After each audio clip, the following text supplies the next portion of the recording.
Jorge Pettinó, que es corresponsal, jefe de Prensa Latina, a quien le digo, colega, gracias por venir y acompañarme en esta montaña. Esta casa es tu casa. Bienvenido. Claro, un gusto estar aquí contigo, con La Razón y con el público boliviano al que saludo.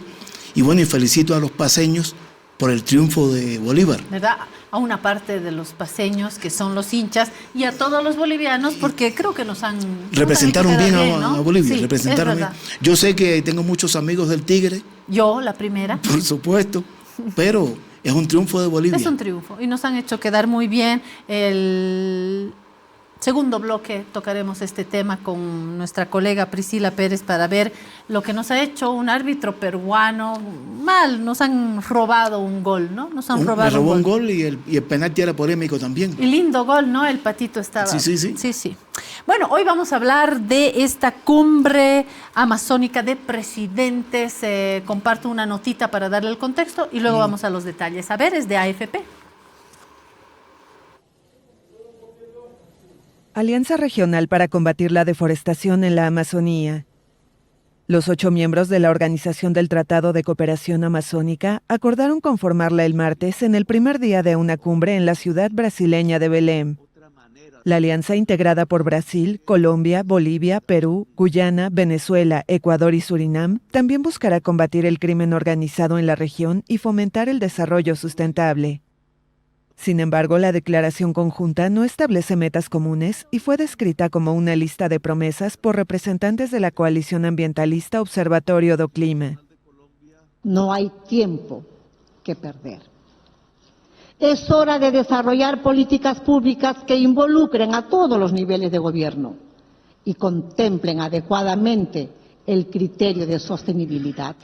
Por supuesto, estas se beneficiarán grandemente al estar articuladas a proyectos y decisiones en el ámbito internacional a través de este foro.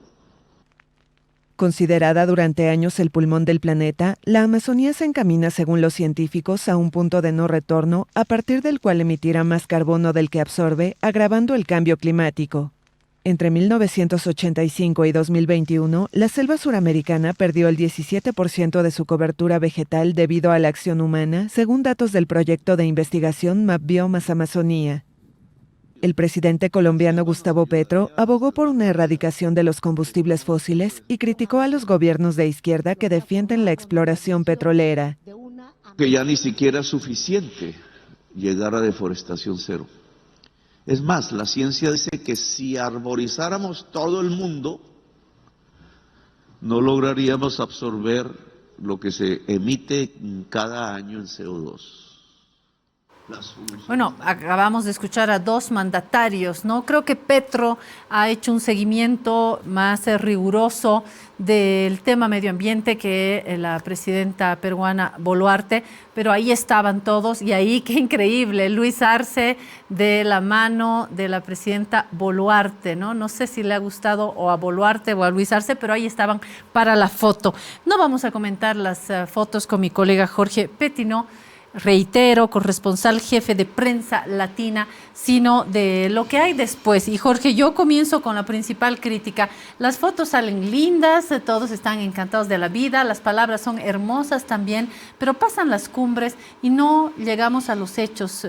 ¿Coincides conmigo, Jorge? Coincido y felicito al presidente Luis Arce de Bolivia, a los bolivianos, porque indudablemente se asiste a cumbres, o sea, se va de cumbre en cumbre, se habla mucho y se plantean propuestas concretas muy pocas. En el caso de Arce, yo lo estoy observando desde la Asamblea General de la ONU del año pasado, y cada vez que va a un evento de este tipo, sea en la CELAC, sea en la ONU, sea la reunión sobre el agua, donde sea, lleva propuestas concretas. Y por eso incluso hoy en Prensa Latina yo titulo Bolivia con propuestas concretas. Él hace 7 propuestas muy importantes y con los pies en la tierra. A mí me parece que debe ser así. Yo soy cubano, recuerdo en la época de Fidel Castro, y Fidel siempre se quejaba de que era de cumbre en cumbre, pero no se aterrizaba. Y en el caso de Bolivia, yo veo que están planteando propuestas concretas para solucionar los problemas. ¿Cómo resumiríamos la propuesta boliviana o digamos que los 3 puntos principales de esta propuesta? Por ejemplo, yo pienso, primero, institucionalizar la OTCA. O sea, como tiene el ALBA, que tiene un secretario general que mantiene todo el tiempo, da seguimiento al tema, bueno, eso se pudiera hacer, o sea, concretar los temas. Segundo, para mí es muy importante que siempre se tenga en cuenta al enemigo principal. No podemos olvidarnos de que la jefa militar de Estados Unidos en nuestro hemisferio habló del litio boliviano, habló del oxígeno y del agua del Amazonas, habló del petróleo de Venezuela, y Arce sugiere, con mucho respeto, pero con mucha inteligencia, que no hay intervenciones militares en el territorio del Amazonas y que tampoco organizaciones no gubernamentales que a veces no vienen a ayudar, sino que vienen a sacar su provecho, tengan esa influencia, sino que se invierta, que se tenga en cuenta la experiencia de los autóctonos de esta zona, los saberes de las poblaciones originarias que están ahí en el Amazonas, para entender qué es lo que hace falta al Amazonas. Me parece que esos son puntos muy importantes, además de todo lo que él plantea en relación con la integración de los 8 países de la región, incluso de la CELAC también él lo plantea, para con ciencia, tecnología e innovación contribuir a la solución de los problemas del Amazonas, que no son solo de los latinoamericanos, porque se habla de que el Amazonas es el pulmón del mundo, pero los países industrializados también, y él se lo plantea, deben financiar el daño que han hecho, porque son siglos de daños y gracias a eso se han industrializado a cuenta del oro, del petróleo, del gas, del estaño que han sacado de acá y ahora quieren sacar el litio también. Para Jorge, como periodista, ¿cuáles serían los principales aspectos que hay que atender en cuanto a medio ambiente y preservación, pensando en nosotros, al margen de estas deudas históricas que por supuesto que existen cuando comenzaban a hacerse ciudades, Francia, ¿verdad?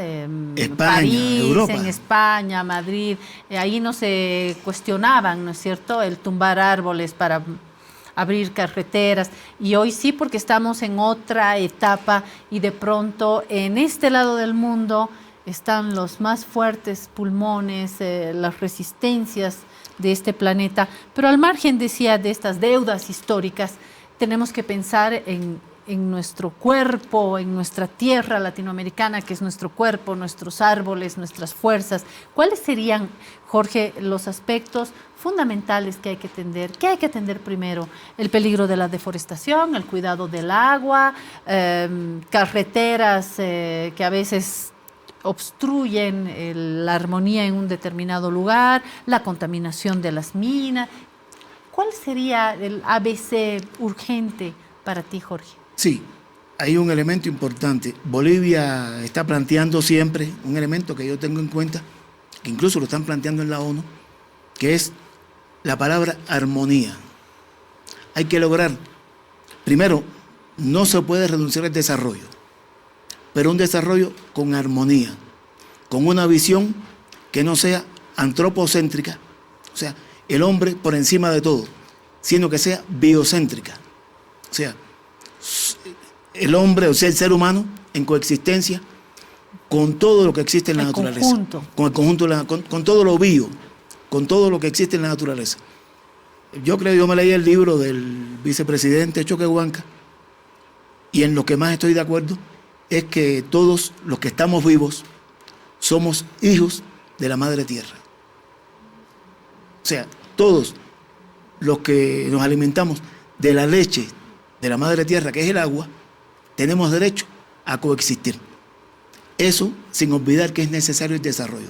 Entonces hay que planificar un desarrollo en ecología, en coexistencia y no en exceso. Creo que el concepto de los bolivianos de vivir bien tiene sentido, porque si necesito 7, ¿para qué voy a querer 10? No sé si me explico bien. Por supuesto. ¿Qué es lo que sucede en el mundo? Y en realidad, a él se lo dice ahí, el capitalismo está, y no hablo de política, Estoy hablando de un sistema económico que está generando múltiples crisis. Son muchas crisis. A veces uno se atormenta cuando, como profesional, está solo en su casa, acostado pensando, ya en la noche, y te das cuenta de que hay crisis ambiental, hay falta de agua, hay falta de oxígeno, hay falta de todo. Por no hablar de la crisis económica y las guerras. Y lo social. Pero ahora yo sí quiero hablar de política porque aquí tenemos líderes de 8 países de la región amazónica, a saber Bolivia, Brasil, Colombia, Guyana, Perú, Venezuela, Ecuador y Surinam. Y se ha convocado a líderes también de comunidades indígenas, organizaciones civiles. ¿Será que esto le va a dar cierto respaldo, cierto puente hacia la realidad, que es la crítica con la que hemos comenzado?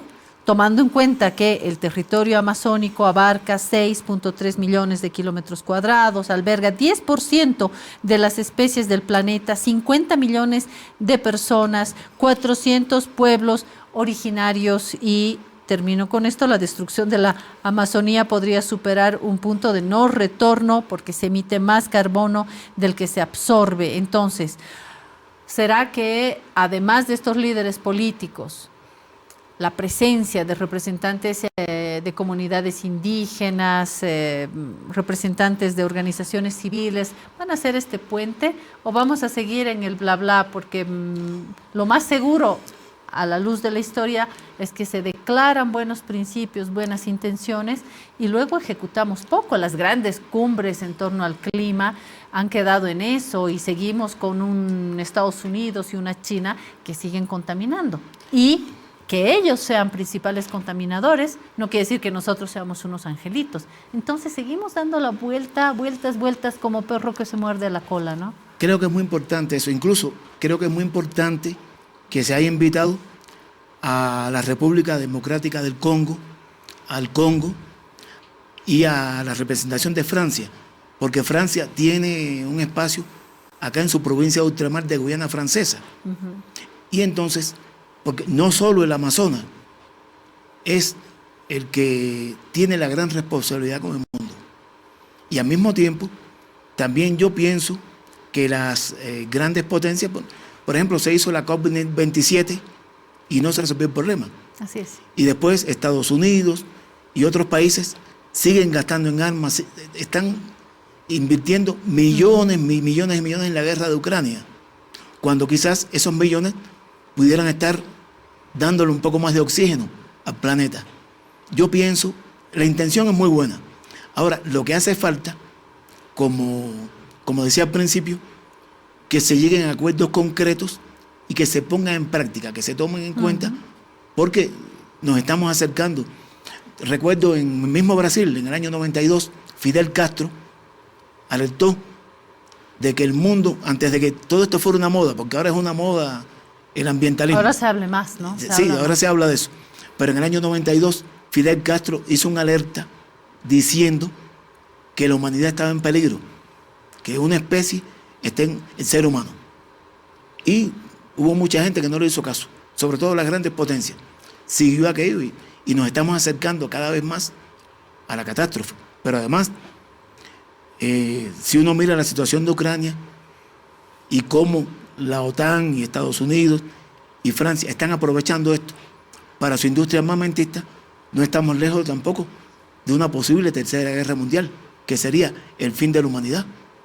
Entonces, es preocupante todo eso. Así es, y en estos momentos ciertamente hay una moda, pero sobre todo hay una urgencia, porque los especialistas, y lo saben los líderes políticos, los especialistas ya están declarando un momento ya no de alerta, sino de urgencia. De urgencia, es decir, de que de peligro. Salvemos esto y actuamos como si tuviéramos un planeta de repuesto, ¿no? Es de lo más asombroso. Ayer yo recibí un mensaje de un amigo de por allá, de por el Caribe, y hay una provincia que hoy, en este momento, debe estar a 38,8 grados de temperatura en el ambiente. Así es. Eso es fiebre con un niño. Cuando un niño tiene 38,8. El agua en las playas. El agua en las playas está caliente. Caliente. Más las contaminaciones, porque no solo son muchas contaminaciones. Entonces es muy preocupante. Yo creo que es bueno que se haga este tipo de reunión, que los líderes se preocupen, pero hace falta que se ocupen. Exactamente, en eso coincido.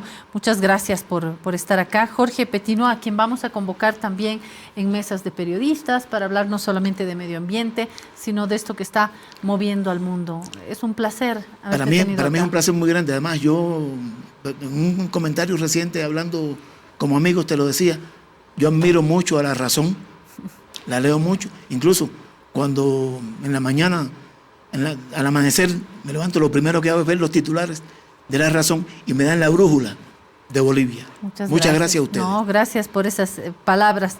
Después de haber salido La Razón de un tiempo también de muchos ataques, es un gusto tener apoyos como el de este colega. Jorge Petinoa, corresponsal jefe de Prensa Latina, estuvo con nosotros.